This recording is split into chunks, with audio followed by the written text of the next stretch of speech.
Un gusto darle la bienvenida a este webinar donde vamos a conversar sobre cómo generar sistemas eficientes de calidad para la educación a distancia hoy. La finalidad de este webinario, queremos aclarar, que es analizar los elementos necesarios para generar y gestionar un sistema de programa de educación a distancia. No vamos a hablar de los cursos, sobre las modalidades de curso, los roles, las tareas, los objetos de aprendizajes, etcétera, que son propios de la implementación del curso en sí mismo, las definiciones para realizar los cursos concretamente. Esto es todo lo previo, como una institución, como un grupo de trabajo, se para frente al desafío de comenzar la educación a distancia. Y una aclaración necesaria es que no contemplamos lo que se le llama la actual educación combinada, esta educación de contingencia frente a la situación sanitaria de pandemia, y que recurre a la mediación tecnológica de pantallas y de plataformas, pero que no configura educación a distancia en sentido estricto, conceptualmente hablando. ¿De dónde partimos normalmente cuando hacemos sistemas, cuando creamos sistemas de gestión para educación a distancia? Partimos de la realidad, obviamente, y no partimos del ideal de realidad. Partimos de lo que tenemos, de lo que necesitamos y de las urgencias que nos plantea la institución y sus desafíos. Eso tomémoslo en cuenta porque no quiere ser un planteo idealizado, porque sabemos que todos estamos frente a tensiones que plantea la realidad concreta. ¿Cuáles son las prioridades para generar un sistema de educación a distancia que sea eficiente en su gestión y que sea de calidad para su desarrollo? Primero y ante que nada es la formación de los recursos humanos que van a ser parte de ese proceso del programa de educación a distancia. Normalmente las instituciones consideran que hay una prioridad tecnológica, y yo siempre me gusta afirmar que la prioridad es la formación de los recursos humanos. Si no partimos de recursos humanos comprometidos, formados, comprendiendo, etcétera, lo que se va a hacer, difícilmente podamos hacerlo bien.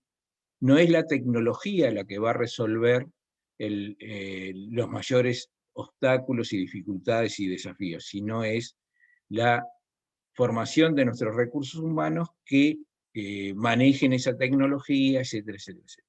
Entonces, la prioridad es la formación de los recursos humanos.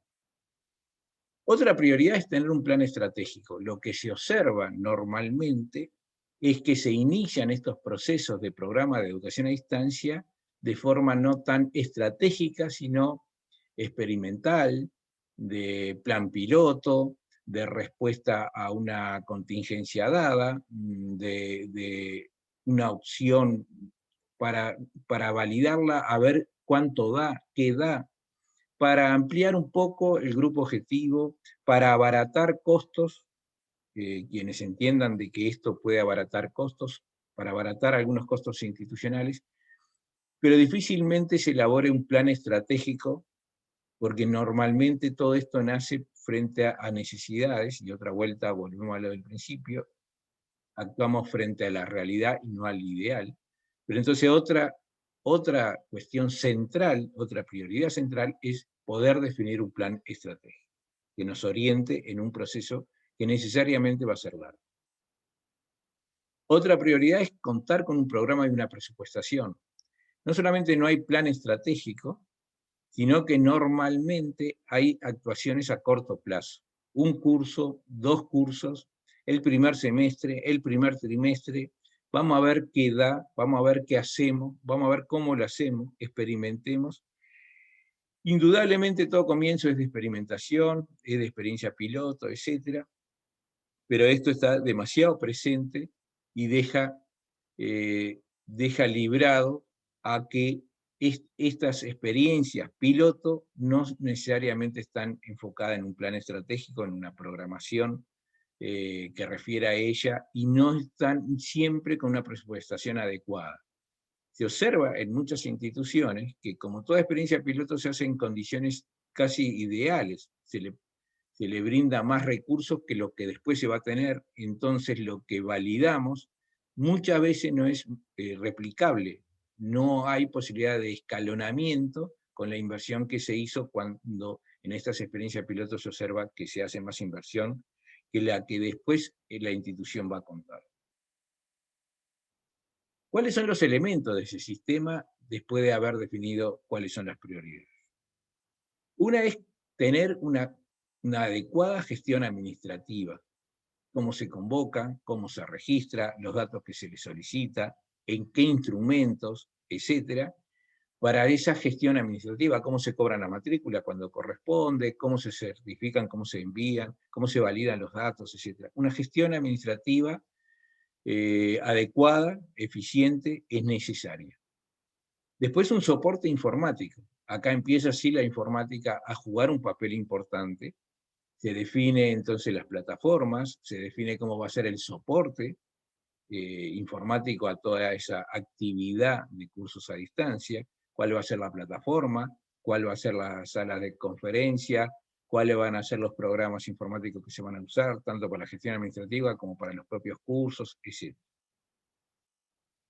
Por otro lado, se debe contar con contenidistas expertos en los cursos que se van a dar y gente experiente en diseños de cursos a distancia o que comiencen a tomar expertise importante en esto.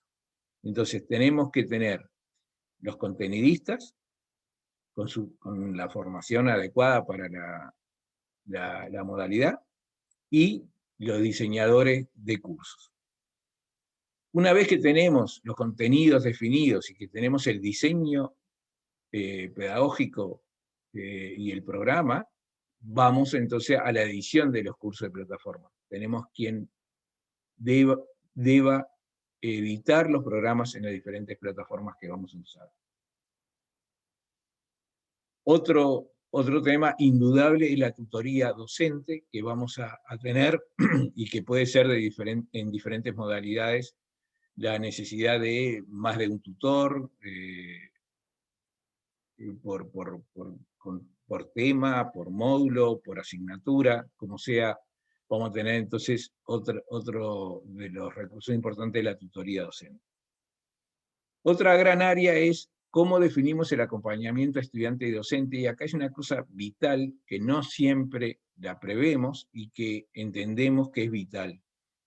Los programas de educación a distancia, yo entiendo que deben partir de la premisa de que el tutor no debe quedar solo en el curso, y normalmente lo que se observa en las instituciones es que dejamos mucho al tutor solo, y tiene que haber un servicio de acompañamiento al estudiante y al docente que le permita combinar acciones. Hay muchas acciones de acompañamiento que no son académicas, docentes, son administrativas, son más bien de sostén, de acompañamiento, de colaboración, y juegan un papel importantísimo y complementario.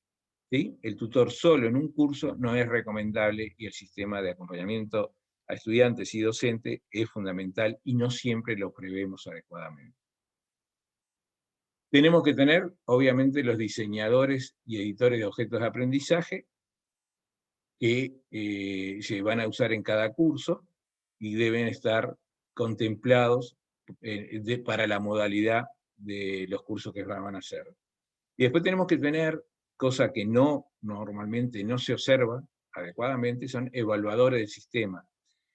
Cada curso al finalizar y en su desarrollo tendría que tener dispositivos de evaluación de todas las partes, y el conjunto de la institución tendría que tener un sistema de evaluación continua para buscar defectos, problemas, fortalezas, para poder retroalimentar al sistema y poder tener una política de mejora continua. Y esto los evaluadores del sistema de forma constante, con la fuente de información que requieren, etcétera, etcétera, no siempre están previstos, más bien son escasos los casos donde sí existen estos evaluadores del sistema. Entonces, volviendo y resumiendo, la centralidad está en los recursos humanos, no en la tecnología, sino en la formación de los recursos humanos. Y cuando decimos recursos humanos, son todos los recursos humanos, no solamente son los tutores, son los contenidistas, el soporte informático, es el personal administrativo, es el diseñador gráfico de los materiales didácticos, etcétera, etcétera. En los recursos humanos y en el armado del sistema, que se entienda quién hace qué y cuándo y cómo se encadena esos roles dentro del sistema. Eso es fundamental, esa es la centralidad de la etapa del armado del sistema. Problemas frecuentes en los sistemas actuales. Respondiendo a lo que yo ya venía diciendo, no hay una visión a largo plazo, no hay planificación estratégica y por lo tanto casi todo se hace con una visión de corto plazo. Eso no nos permite muchas veces avanzar adecuadamente. Responde a urgencias presupuestales o para llegar a otro grupo objetivo al que no le estamos llegando. El caso de la pandemia que hizo mudar a muchas instituciones a la formación a distancia. Entonces, respuestas a urgencias y no una visión de largo plazo y con planificación estratégica. Por lo general, no hay recursos financieros importantes, más bien hay escasos recursos dispuestos. La urgencia en la implementación es una constante. Todo es para ayer, todo es para empezar mañana, todo es para ejecutar ya, y eso nos lleva a tener una tensión en algo que es innovación educativa en nuestras instituciones que nos fuerzan muchas veces a errores o a carencias importantes que se observan en muchas instituciones. El quinto factor es que hay una excesiva adaptación a crítica de la oferta presencial. Como lo hacemos presencialmente, partimos de ella, que no está mal, pero es una adaptación bastante acrítica que no contempla muchas veces los requerimientos, las implicancias, los desafíos de la modalidad a distancia. Entonces, partir de lo que tenemos para la presencial está bien, pero lo tenemos que hacer de forma crítica para poderlo utilizar a favor de la nueva modalidad, pero pasándolo por una serie de evaluaciones críticas para ver cómo entonces eso es adaptable o no, o cuánto y de qué forma de lo que hacemos en la presencialidad. Y muchas veces no se observan participación de expertos en educación a distancia, que por suerte ahora ya existen gente con experiencias validadas en educación a distancia que pueden dar, a través de su opinión, una serie de alertas y una serie de soluciones concretas para asuntos muy, muy frecuentes en los sistemas de educación a distancia. Entonces, ¿cuánto tiempo necesita un sistema? Y estamos hablando de sistemas de escalas diversas, de microescala, micro tamaño, a escalamientos de instituciones muy, muy numerosas. Yo lo que he observado en mis consultorías, he participado en muchísimas consultorías, en un montón de instituciones, organismos internacionales, organismos nacionales de educación formal e informal en Uruguay, etc. He visto que normalmente lleva unos 3 años validar el sistema. O sea, comenzamos algo que no necesariamente puede dar cierto en la primera etapa en todos los aspectos. Va a necesitar unos 3 años.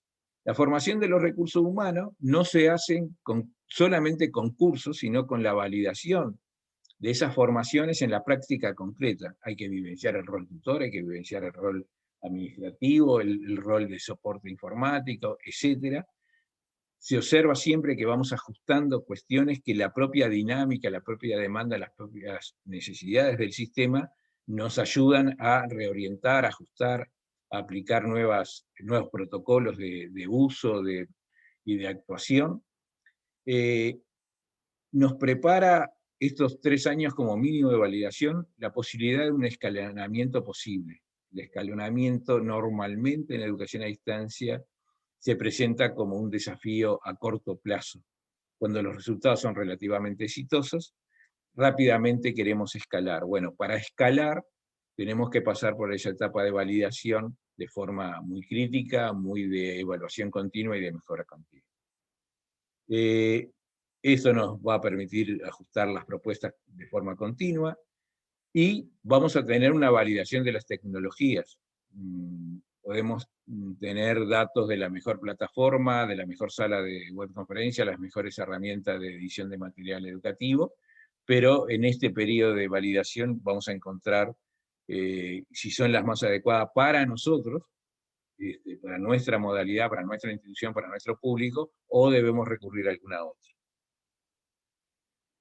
Por último, hay que involucrar a las direcciones y a las gerencias institucionales en estos procesos. Si bien el trabajo es interdisciplinario en el equipo, lo que uno observa en las instituciones es que normalmente las direcciones, las gerencias no están tan involucradas, pero son las que después van a resolver la planificación estratégica, la presupuestación y la autorización para esos procesos. Y al desconocer las implicancias, los costos, los requerimientos, etc., esos gerentes, esos directores, difícilmente puedan estar tomando decisiones con conocimiento de causa si no van a estar solamente por los informes que reciben. Yo recomiendo siempre a los directores, a los gerentes, que se implicarlos, obviamente no en la cotidianidad del sistema y en su desarrollo, sino en las definiciones de las estrategias, que sepan las implicancias, que sepan el costo, que sepan los recursos, porque muchas cosas quedan invisibilizadas en estos procesos y no siempre es fácil ver lo que significó llegar a ciertos resultados para poder tomar decisiones futuras que probablemente vayan al escalonamiento, al crecimiento, al desarrollo. Para mí es un honor compartir esta reflexión y estaré a disponibilidad para el intercambio a partir de sus preguntas. Muchas gracias.